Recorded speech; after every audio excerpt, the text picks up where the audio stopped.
Well, hello and welcome to Jim's Kitchen. Guess what? I want to try something unique. Something I just heard about. It's called Spiced Cantaloupe Bread. I guess it's like banana bread, but with cantaloupe. Who knew? Gotta try it.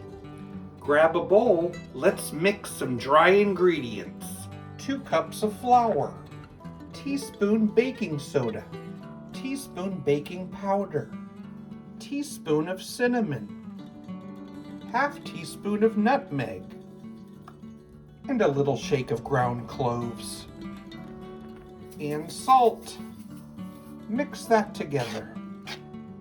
We need 1½ sticks of softened butter, add 1½ cups of sugar, and cream that together. I'm gonna mix in 2 eggs. And I'm mixing in a little vanilla. Add half the flour mixture and mix together until combined. Now comes the fun part. I'm blending 1 3/4 cups of cantaloupe. Add that to your mix and combine. Add the rest of your flour mix and combine that together. Pour that into a bread loaf. Let's bake that at 325 for about 60 to 70 minutes until a toothpick comes out clean. Let it cool for 20 to 30 minutes.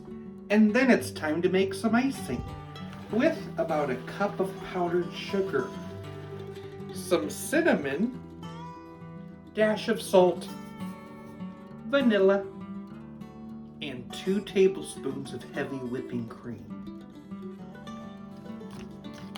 Let's ice that bread. Spicy cantaloupe bread.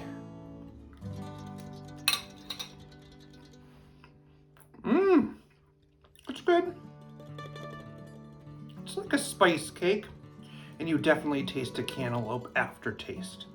Fun. Why did the cantaloupe go to the spa? It wanted to unrind.